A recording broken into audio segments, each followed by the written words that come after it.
Muy buenos días, docente. En esta oportunidad les vamos a presentar nuestro tema de exposición, que es una artritis reumatoide. Vamos a ver primeramente que esta es una enfermedad autoinmune articular periférica inflamatoria simétrica y crónica, que está considerada como un síndrome, ya que además de tener daño en los cartílagos y huesos, puede generar una discapacidad. Asimismo, vamos a ver que es más predispuesto en la población femenina, 2 a 3 veces más que en los hombres. Asimismo, vamos a terminar por ver lo que es la ventana de oportunidad de esta enfermedad, que nos permite poder lograr una remisión óptima de esta enfermedad. Pasamos a ver la base genética de esta enfermedad. En primer lugar tenemos los factores genéticos, que es la primera base de la herencia, como tenemos al epítopo compartido, que eso tiene una ubicación genética en la región del complejo mayor de histocompatibilidad de tipo 2. En su estructura y composición vemos que tiene diferentes cadenas con algunas subregiones específicas. Estas cadenas generan enterotímeros, y la secuencia específica, más que nada en la subregión de RBeta1 de la cadena beta, se halla como la región hipervariable número 3. La asociación con la artritis reumatoide es que tiene que estar presente en la mayoría de los pacientes diagnosticados con esta enfermedad.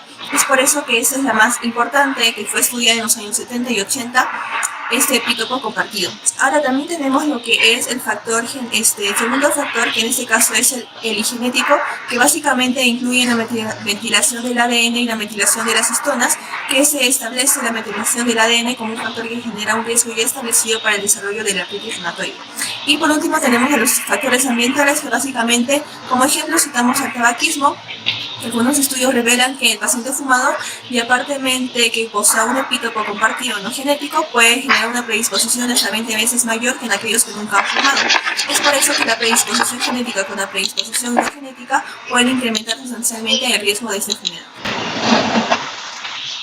Pasando al vínculo directo, primero hablaremos sobre el vínculo hereditario. La artritis reumatoidea tiene un componente hereditario importante. Las personas que tienen familiares de primer grado con esta enfermedad, como pueden ser los padres o hermanos, tienen un riesgo mayor de desarrollarla. Esto indica que existe una predisposición genética que hace que el sistema inmunológico reaccione de una manera anormal. Ahora, los genes que están más relacionados con esta enfermedad son los del complejo mayor de histocompatibilidad, sobre todo el HLA-DR4 y HLA-DR1. Estas variantes influyen en cómo el sistema inmune reconoce los antígenos. En algunas personas pueden hacer que el cuerpo confunda sus propios tejidos con extraños y van a desencadenar una inflamación crónica. También hay otros genes que participan, como el PTPN22, SPAT4, CTLA4 y PADI4. Estos van a regular la respuesta inmune y sus variaciones pueden ayudar en la activación excesiva de los linfocitos T y B. También veremos la interacción genes-ambiente. Es importante recordar que los genes solos no causan enfermedad. La artritis reumatoidea aparece cuando se combinan genes de riesgo con ciertos factores ambientales, como pueden ser el tabaquismo, algunas infecciones, el estrés o incluso factores hormonales. A este mecanismo se le llama modelo multifactorial. Por último, hablaré un poco sobre la importancia histológica. En la histología, esta predisposición genética se traduce en cambios característicos, o sea, que hay proliferación del tejido sinovial, inflamación crónica con linfocitos, macrófagos y células plasmáticas, y también se forma panos. Este panos es un tejido inflamatorio que invade y destruye cartílago y huesos. Estos cambios son la expresión final de la respuesta inmune anómala que se origina por la predisposición heredada. Los factores de la susceptibilidad genética llegan a ser variantes en el ADN que aumentan la probabilidad de desarrollar artritis reumatoide, aunque no la garantizan. Es importante identificar estos factores porque nos permite predecir el riesgo individual de desarrollar la enfermedad, ayuda a comprender los mecanismos inmunológicos que la originan y facilita la creación de estrategias preventivas y tratamientos personalizados. ¿Cómo se identifican los genes de susceptibilidad? Existen tres métodos principales para identificar los genes de riesgo. Primero, los estudios de asociación al genoma, que analizan el ADN de los miles de personas con y sin artritis reumatoide para detectar diferencias genéticas. Segundo, son los estudios familiares y de gemelos, que muestran que la enfermedad tiene una fuerte componente hereditaria. Tercero, el análisis de polimorfismos, que detectan pequeñas variaciones genéticas asociadas al riesgo. Los genes principales asociados a la artritis reumatoide, los más importantes son lo que es el HLA-DRB1, que presenta antígenos a los linfocitos T. Sus variantes son los que alteran el reconocimiento de proteínas propias y es el gen asociado. ya que aumenta el riesgo y la severidad de la enfermedad. Ahí también tenemos lo que es el PNPN22, cuya mutación provoca una respuesta inmune excesiva y favorece lo que es la producción de autoanticuerpos. Y ahí tenemos lo que es el STAT4, que participa en la liberación de citokininas inflamatorias y se relaciona con una mayor inflamación articular. De ahí tenemos el TRAF1 y el C5 y el TEM5 y IP3, o también conocido como el A20, que modulan la señal del factor de necrosis tumoral y controlan la inflamación cuando se altera y contribuyen a la inflamación crónica en tejidos sin piel. Continuando con la introducción, vamos a explorar las aplicaciones prácticas de la farmacogenética. La selección del fármaco según el perfil genético es importante. En primer lugar tenemos al metotrexato, que los pacientes con este genotipo o pacientes con DRGS180AA van a mostrar una mayor entrada celular y mayor biodisponibilidad. Sin embargo, el MTHFR677TT va a indicar un alto riesgo de toxicidad gastrointestinal y hepática, y este va a requerir un ajuste en esta dosis. Pasamos con los acetilaveres lentos de NAT2, que principalmente deben evitar a la sulfasalazina por acumulación tóxica para que ácida azacitidina reduzca en baja actividad de la TPMT contra el uso por presentar un riesgo meteorológico grave. Pasando a la optimización de agentes biológicos, pues en este aspecto vamos a tener que la personalización va a tener un enorme impacto clínico y económico. En primer lugar tenemos que para la etanercept, el HALDRB1 con 2 copias del epitopo compartido va a producir una mejor respuesta. También es importante reconocer que el perfil de TNF-alfa 308GG más el IL-10 1082GG va a indicar una monoterapia más efectiva. Pasando con el infliximab, la prototipo D6S2T3 y 4-BAT2 y el TNF-alfa 308GG van a indicar una alta probabilidad de respuesta. Como estrategia aquí se tiene que el perfil inflamatorio bajo va a preferir a la etanercept, mientras que aquellos que presentan un prototipo como el HAL favorable va a considerar más el infliximab. Aquellos que no respondan al anti-TNF o el IL-1A más 484-5T pueden beneficiarse más de la anakinra. Pasando con la siguiente PPT, vamos a hablar acerca de la medicina personalizada en el AR. Principalmente este algoritmo rápido va a incluir como primer paso la genetificación pretratamiento. El TPMT antes de la azatioprina y el NAT2 antes de la sulfasalazina van a permitir un mejor tratamiento ante estos casos o estos genes que estén presentes. En cambio, el MTHFR es indicado que sea antes del metotrexato. Pasando con el siguiente paso, vamos a pasar con la selección racional, que consiste que en el acetilado rápido con RFC180AA va a recibir mejor al MTX en primera línea. También va a pasar lo mismo con el acetilado lento con MTHFR normal, que también va a preferir el MTX. Ahora también tenemos que aquellos que presenten un TPMT bajo va a excluir al AST. Pasando con el tercer paso, que tenemos la optimización de factores biológicos, el perfil de la AHL va a guiar la selección específica entre los anti-TNF, y en beneficios podemos identificar que son muy contundentes, ya que aproximadamente el 30 y 40% de respuestas van a ser más efectivos y el 50% va a presentar menos efectos adversos graves y también van a presentar un ahorro económico significativo. Sintetizando todo esto, podemos observar mientras en estas dos PPTs que la farmacogenética ha transformado el tratamiento empírico de la medicina mediante la precisión de la artritis reumatoide. Muy bien, ahora pasando con terapias personalizadas, dentro de ellas en primer lugar tenemos lo que son las terapias dirigidas a los polimorfismos genéticos. Dentro de este vamos a ver que se han identificado varias variantes genéticas, como ya había mencionado antes. La primera es la HLDRB1 en el alelo 04, el cual tiene como implicancia terapéutica que en pacientes que tienen este alelo, el 04, pueden beneficiarse más de lo que es una terapia biológica temprana con anti-TNF, mientras que personas que tienen el gen PTPN22 van a beneficiarse más del metatrexato y el anti-TNF, aunque esta aplicación puede requerir algunos ajustes en las dosis. Luego tenemos el gen STAT4, el cual va a participar en la diferenciación de las células TH1 que están asociadas a la inflamación crónica. Y esta va a poder predecir mejor lo que es una respuesta a inhibidores como el JAK o el anti-IL6. Dentro de lo que es la epigenética como herramienta terapéutica, tenemos que, según García, aún existe una gran variabilidad interindividual en la respuesta a tratamiento con ARA, ya que entre el 20 y el 30% de los pacientes no alcanza el objetivo terapéutico, produciéndose un agravamiento irrecuperable de la patología. Dentro de ello vamos a tener dos mecanismos principales. El primero es la modificación de histonas, el cual va a cambiar la accesibilidad del ADN para la transcripción y va a estar relacionado con lo que son inhibidores de HDAC que pueden modular esta expresión sin alterar el ADN. Otro mecanismo es la metilación del ADN, el cual va a silenciar o activar genes según el patrón de metilación. Y esto va a ser importante porque va a participar en alteraciones epigenéticas donde se han encontrado algunos sinoviocitos de pacientes con artritis reumatoide.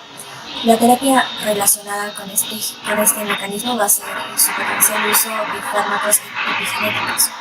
Adaptación de lo que son los biomarcadores predictivos en respuesta. Vamos a ver que se ha propuesto que el uso de microRNS como biomarcadores va a poder predecir la respuesta a terapias biológicas. Esto va a permitir que podamos seleccionar entre un tratamiento con anti-TNF y un tratamiento con anti-IL6. El primer biomarcador va a ser los microRNS, los cuales van a indicar la expresión de algunos genes inflamatorios y van a permitir predecir si el paciente respondería a anti-TNF, anti-IL6 o al JAK. Otro biomarcador es el TNF-alfa séricos, los cuales van a indicar el nivel de inflamación activa y van a guiar la elección entre tocilizumab y o lo que puede ser el abilimumab. Dentro de lo que son las terapias biológicas personalizadas, sabemos que hasta el momento no se han evaluado marcadores genéticos implicados en el mecanismo de acción del ARA, como son algunos genes como el CTLA4, CD80, entre otros, que se encuentran directamente implicados en la cascada de activación del ARA. Dentro de ellos vamos a encontrar tres principales fármacos. El primero es el tocilizumab, el cual va a ser un biomarcador que va a actuar sobre el receptor de IL6 y se va a usar más que nada en pacientes con alta IL6 o variantes del IL6. El abatacept, que va a actuar sobre el CTLA4, que va a modular la estimulación de algunas células T y va a ser usado en pacientes con alteraciones en la activación de las células T, mientras que el tofacitinib va a ser inhibidor de JAK y va a ser usado en pacientes con activación excesiva de las vías JAK o TAC. Dentro del procedimiento clínico tenemos 5 pasos principales. El primero es la evaluación genética, que pudiendo identificar algunas variantes genéticas como el IL4DR1, PTPN22, entre otras. Y como segundo paso tenemos la clasificación del paciente. Esto se va a hacer según el perfil genético, el cual va a determinar si el paciente va a responder mejor al tratamiento del DMARDS o terapia biológica.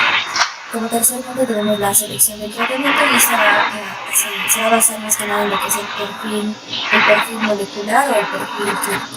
Y como cuarto paso, el monitoreo molecular, el cual se va a realizar un seguimiento de lo que es la PCR de microRNS y marcadores inflamatorios. Y como último paso tenemos la evaluación epigenética, que es más que nada opcional, que esta se va a dar más que nada en casos resistentes, donde se pueden aplicar terapias con inhibidores de HDAC. Bueno, la artritis reumatoidea se diagnostica mediante tres tipos de evaluación, que son clínica, laboratorio y por imágenes. En el diagnóstico clínico, el médico observa si la inflamación al menos en la articulación, lo que llama sinovitis.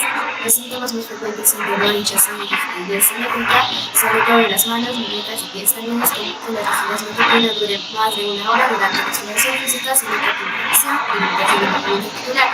En el diagnóstico de laboratorio se buscan marcadores inflamatorios como la proteína C reactiva y la UV-TSG, que suelen estar elevadas. También se analizan autoanticuerpos como el factor reumatoide positivo en la mayoría de los pacientes y los anticuerpos anti-CCP, que son más específicos. A veces se observa la anemia leve, aumento de plaquetas e hipergamaglobulinemia. Por último, en el diagnóstico por las imágenes, las radiografías muestran erosiones óseas y pérdida del espacio articular. La ecografía detecta inflamación temprana y la resonancia magnética, lo que permite ver los daños iniciales no visibles en las radiografías comunes. Los criterios de la ACR EULAR 2010 ayudan a confirmar que la enfermedad se basa en cuatro categorías. Primero, infección articular, que otorga puntos según el número de articulaciones afectadas. Un grande equivale a 0 puntos hasta llegar a 5 puntos si son más de 10. Segundo, la serología, que analiza el FR y los anti-CSP. Si son negativos, 0 puntos. Y si el FR es positivo, en el nivel bajo, 2, y si es alto, 3. El tercero, resultante de la fase aguda, si la PCR o la VSG están elevadas, se suma un punto. Y 4, la duración de los síntomas dura 6 semanas o más, se suma un punto. Cuando el puntaje total es de 6 o más, se confirma el diagnóstico de la artritis reumatoidea. Este sistema permite detectar las enfermedades tempranamente, incluso antes de que los daños sean posibles. La prevención se divide en primaria y secundaria. En la primaria busca evitar que la enfermedad aparezca, se recomienda no fumar, mantener una dieta saludable y hacer ejercicio regular, controlar el peso y reducir el estrés, ya que todos estos factores ayudan a mantener el sistema inmune equilibrado. También es clave conocer los síntomas tempranos para acudir al médico a tiempo. La prevención secundaria se aplica cuando la enfermedad ya empezó pero no estaba temprano. Su objetivo es detener el avance, evitar enfermedades y mejorar la calidad de vida. Esto logra el diagnóstico precoz, tratamiento médico, fisioterapia y controles generales con el especialista. En resumen, aunque la artritis reumatoidea no tiene cura, se puede controlarse eficazmente si detecta a tiempo y mantiene hábitos saludables. Implicancias éticas y desafíos. Implicancias éticas. La genómica en la artritis reumatoide plantea importantes implicancias éticas. Primero, la privacidad genética. Los datos son muy sensibles y deben protegerse para evitar su uso indebido por terceros, como son los empleadores o los asegurados. Segundo, el consentimiento informado es clave, ya que todo paciente debe aceptar voluntariamente los estudios genéticos, entendiendo los riesgos y beneficios. También se debe respetar el derecho a decidir, permitiendo que el paciente elija si quiere conocer los resultados.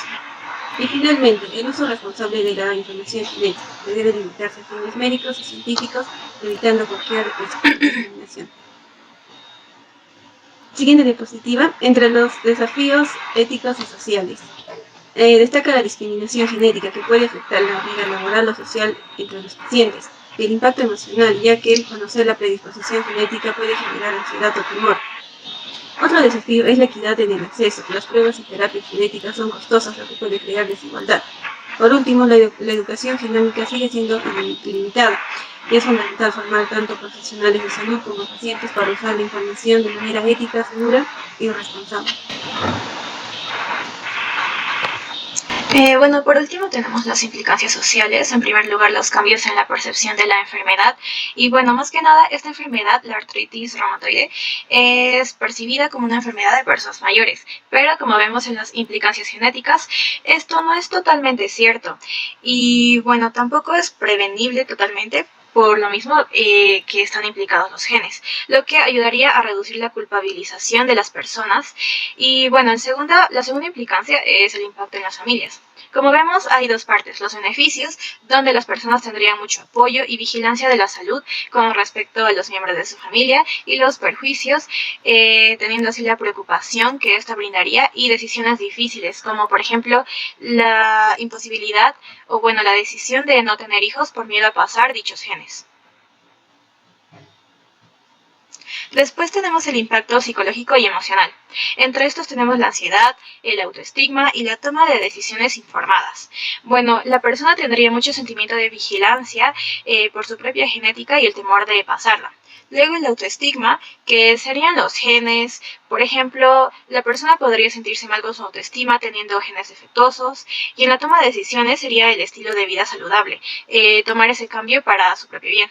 Por último, tenemos la educación y sensibilización social, donde radica la sociedad empática, ya que tendría más conciencia al saber que esta enfermedad también tiene su parte genética, y las campañas educativas para poder informar mejor sobre dicha enfermedad de la artritis. Es así como llegamos a las conclusiones. La artritis reumatoide combina factores tanto genéticos, inmunológicos y ambientales. Principalmente está el gen HLA-DRB1, pero también se pueden encontrar otros genes. También la farmacogenética permite diseñar terapias personalizadas, aumentando la eficacia, y sobre todo el conocimiento genético plantea retos éticos y sociales de privacidad, pero también de equidad en el acceso y, bueno, también una implicancia en su discriminación. Es por ello que es esencial promover una medicina personalizada, informada, ética y humanizada. Bueno, muchas gracias por la atención.